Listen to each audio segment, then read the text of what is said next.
شوفوا البنات انا هنا كندير داك الشيفلور بهذا الشكل هذا. البنات اللي كتبغيو تسلقوه تقدروا تسلقوه بشويه تاع الحامض وشويه د الملحه، ولكن انا صراحه كيعجبني نطيبو بهذا الشكل هذا. كنزيد الشيفلور كامل. كما كتشوفوا هاد العريشات البنات اللي كيبانوا لكم داك الصغيورين اللي كيكونوا لداخل كيجيو بحال شكل الخرشوف، كيجيو زوينين. انا كنحاول نصدق داك الشيفلور كامل، ومن بعد البنات ما كديروا داك الشيفلور تاخذوا شي معلقه كتكبوا عليه ديك لاصوص. كما كتعرفوا راه الشيفلور البنات كيطلق الماء ديالو. انا درت غير شويه ديال لاصوص بحال هذا الشكل هذا.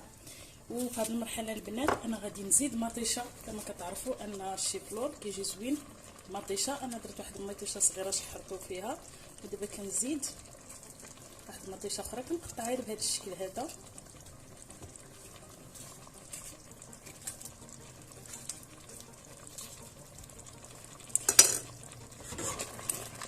كنخليه يطيب، ومن بعد نرجع لكم باش نزيد دوك المكونين. نزيد دوك المعدنوس ونزيد كرافس كنعتبر نزيد المعدنوس ونزيد الحامض.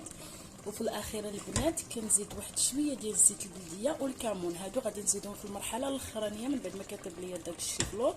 من بعد نتلاقى معكم باش تشوفوا الشكل ديال الوصفه ديالي ديال هاد الطاجين ديال الخرشوف البنات. شوفوا كيفاش كيجي، راه كيجي واحد الطاجين زوين بزاف ولذيذ، وغير جربوه راه ما تندموش عليه.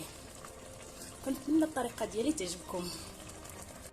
وهنا البنات كما كتشوفوا معايا من بعد ما داك الشيفلور قرب يطيب كيجي بهذا الشكل هذا. وكما كتشوفوا راه طلق شويه ديال الماء ديالو. قلت لكم حيت الشيفلور ضروري كيطلق الماء، يعني ما تكثرش الماء بزاف. كيدخل فيه الطيب كنجي كنزيد الحامض، نص ديال عصير الحامض، كنزيد كمون واحد نص معلقه ديال الكمون، حيت البنات الشيفلور كيتواتى بزاف بهذه الطريقه في الطاجين مع الكمون. كنحاول نزيدو من الفوق، ومن بعد كتذوقوا الا كان خصكم شويه ديال الملحه، الا كان خصو شويه ديال الحموضه. المهم كل واحد كيطيب على حسب الذوق ديالو. انا غير عطيتكم الطريقه اللي كنديرها دائما ديال الشيفلور. كنزيد زيت البلديه بهذا الشكل. هنايا البنات انا زدت 3 المعالق كبار ديال زيت البلديه. يعني هذه زيت البلديه البنات وكمون كيكون اختياري، ولكن الا جربتوه بهذه الطريقه غادي يعجبكم الطاجين بزاف، وغادي توليو ديروه دائما حيت كيجي لذيذ بزاف بواحد الطريقه ما نقول لكمش عليها.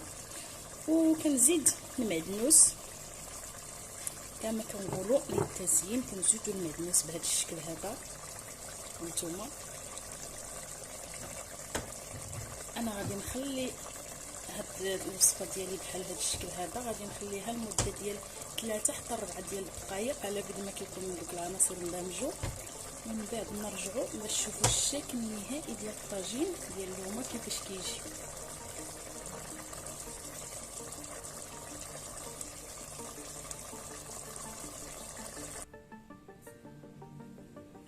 وهنايا البنات كما كتشوفوا الشكل ديال الطاجين ديالي انا قدمته بحال هكا.